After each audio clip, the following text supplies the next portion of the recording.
Ko'p odamlar o'z transport vositalarini o'zlarining LLC'lariga o'tkazishni xohlashadi, ammo buni qanday qilishni bilishmaydi. Agar sizni ham shu savol qiynayotgan bo'lsa, bugungi video siz uchun. Tayyor bo'lsangiz, boshladik. Assalomu alaykum. Mening ismim Umida, CPA.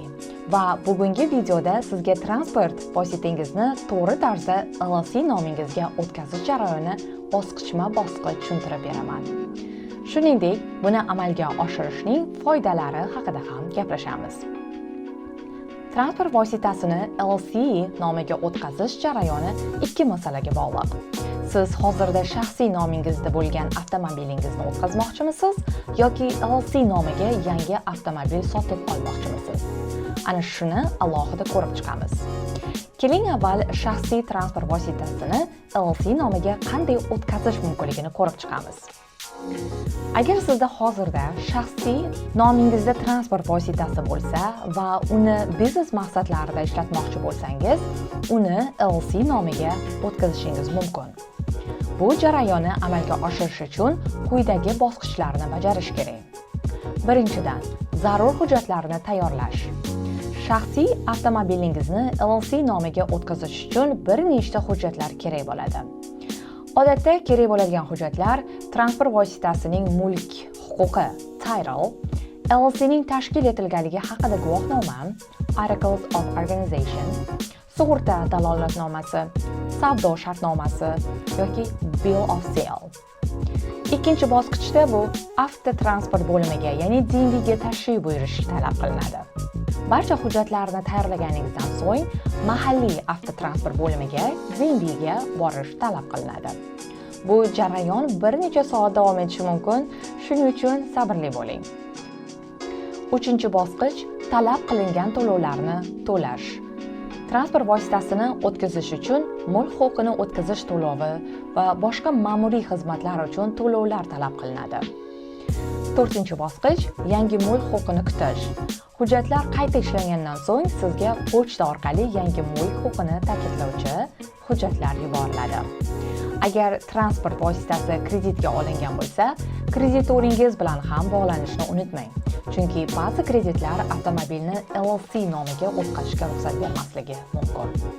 Bu holda avtomobilni shaxsiy nomingizda qoldirishga majbur bo'lsangiz, ushbu videomizni tomosha qiling va qanday qilib shaxsiy nomingizdagi avtomobil xarajatlarini biznes xarajatlari sifatida chegirma qilish mumkinligini haqida bilib olasiz.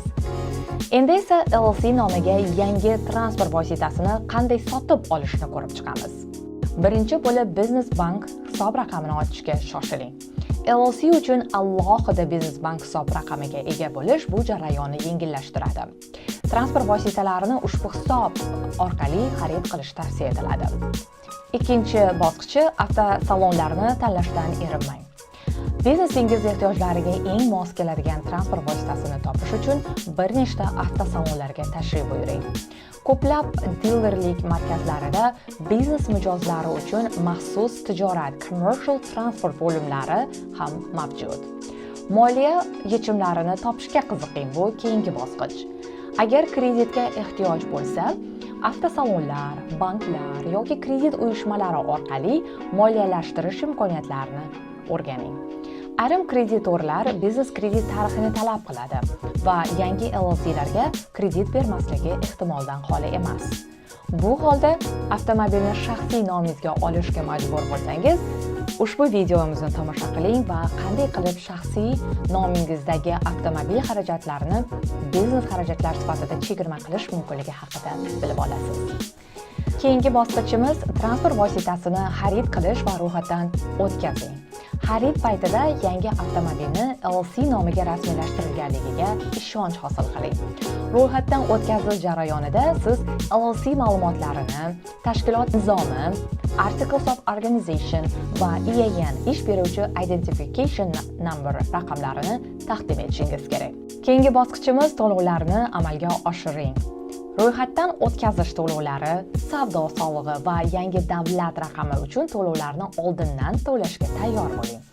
DMV avtomobil boshqaruvi bo'limidan chiqishdan oldin barcha tegishli to'lovlarni to'laganingizga ishonch hosil qiling. So'nggi bosqichimiz bu yangi mulkdorlik guvohnomasi, ya'ni title qabul qilish bosqichidir. Jarayon yakunlagandan so'ng transport vositasining mulkdorlik guvohnomasi title LLC nomiga rasmiylashtiriladi. Bu jarayon bir necha hafta davom etishi ham mumkin. Agar transport vositasini LLC nomiga o'tkazsangiz yoki to'g'ridan-to'g'ri sotib olsangiz, tijorat commercial avtosug'urtasiga ehtiyoj bo'lishi mumkin. Davlat qonunlari va sug'urta kompaniyalari siyosati turlicha bo'lganligi uchun sug'urta kompaniyasiga bog'lanib kerakli ma'lumotlarni olishingizni tavsiya qilaman. Transport vositasini LLC ga o'tkazishning yoki to'g'ridan-to'g'ri sotib olishning bir nechta muhim afzalliklari bor. Birinchi afzalliklardan biri bu qo'shimcha mas'uliyatdan himoya. Avtomobilni LLC nomiga rasmiylashtirish orqali shaxsiy mol-mulkingiz biznes mol-mulkidan alohida himoyada bo'ladi. Agar transport vositasi bilan bog'liq sud jarayoni yuzaga kelsa, faqat biznes mol-mulklari xavf ostida bo'ladi. Keyingi afzalliklardan biri bu maxfiylik. Transport vositasini shaxsiy nomingiz o'rniga LLC nomiga ro'yxatdan o'tkazish qo'shimcha maxfiylikni ta'minlaydi. Agar kimdir transport vositasining egasini qidira boshlasa, sizning shaxsiy ma'lumotingiz o'rniga LLC ma'lumotlari yuzaga chiqadi. Uchinchi va ro'yxatimdagi so'nggi afzalliklardan biri bu soliq imtiyozlaridir. Agar avtomobil qonuniy biznes maqsadlarida ishlatilsa, uning xarajatlari soliq chegirmalariga ega bo'lishi mumkin.